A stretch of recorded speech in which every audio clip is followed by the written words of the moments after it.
அரபியில் ஒரு அழகிய பழமொழி உண்டு. சலாமத்துல் இன்சான் ஃபி ஹிஃபுதுல் லிசான்.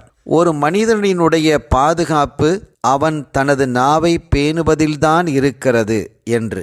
ஒரு மனிதனினுடைய நாவினால்தான் ஒரு மனிதனுக்கு பெரிய சங்கடங்களும் சஞ்சலங்களும் ஏற்படுகிறது.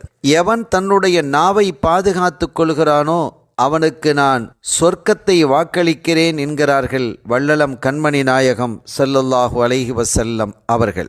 எனவே ஒரு மனிதன் நாவை பாதுகாக்கும் பொழுதெல்லாம் அல்லது அவன் அமைதியாக இருக்கும் காலமெல்லாம் அவன் மகத்தான ஈடேற்றத்தை அடைகிறான் என்பதனை இந்த செய்திகள் நமக்கு புலப்படுத்தும். சையதுனா அலியுன் கர்ரமல்லாஹு வஜ்ஹஹு ரலியல்லாஹு தஆலா அன்ஹு அவர்கள் சொல்வார்கள், பிகத்ரத்தி ஸம்தி தக்கூனுல் ஹைபா. ஒரு மனிதனுடைய கண்ணியமும் கௌரவமும் எப்போது வெளிப்படும் தெரியுமா? அவன் அதிகம் வாய்மூடி மௌனியாக இருக்கும் பொழுதுதான் என்று குறிப்பிடுகிறார்கள். சையதுனா அம்ர் இப்னு ஆஸ் ரலியல்லாஹு தஆலா அன்ஹு அவர்கள் இயம்பும் பொழுது, அல் கலாமு கத்தவாஇ, பேசுவது என்பது மருந்தை போன்றதுதான்.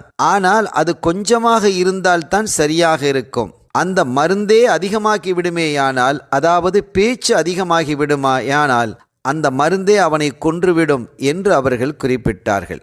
சையதுனா லுக்மானுல் ஹக்கீம் ரலியல்லாஹு தஆலா அன்ஹு அவர்கள் தன்னுடைய மகனுக்கு நீண்ட வசியத்தை செய்து கொண்டு வந்தார்கள்.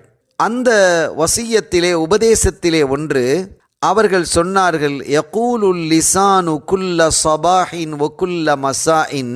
மகனே, இந்த நாவு இருக்கிறதே அது ஒவ்வொரு காலையும் ஒவ்வொரு மாலையும் மற்ற உறுப்புகளை பார்த்து கேட்குமாம், கைஃப அன்துன்ன, எப்படி நீங்கள் இருக்கிறீர்கள் என்று. அந்த உறுப்புகள் பதில் சொல்லுமாம், ஃபயகுல்ன பிஹைரின் இன் தரக்தனா, நீ எங்களை பற்றி பேசாமல் சும்மா இருந்துட்டா நாங்கள் ஹைராகத்தான் இருப்போம் என்று அந்த உறுப்புகள் பதில் சொல்லுமாம். பஹ்ராம் என்ற ஒரு மாமன்னர் அவர் வேட்டைக்கு சென்றிருந்த பொழுது களைப்பின் காரணத்தினால் ஒரு மரத்தடியிலே படுத்திருந்தார். மரத்துக்கு மேலே இருந்த ஒரு அழகான பறவை அது சப்தித்தது.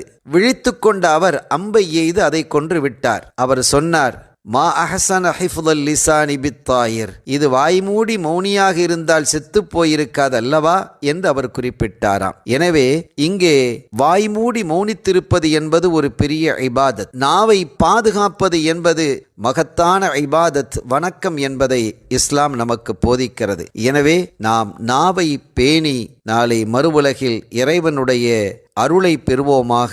பிஹக்கி ஹபீபிஹி ஸல்லல்லாஹு அலைஹி வஸல்லம். வஸ்ஸலாமு அலைக்கும்.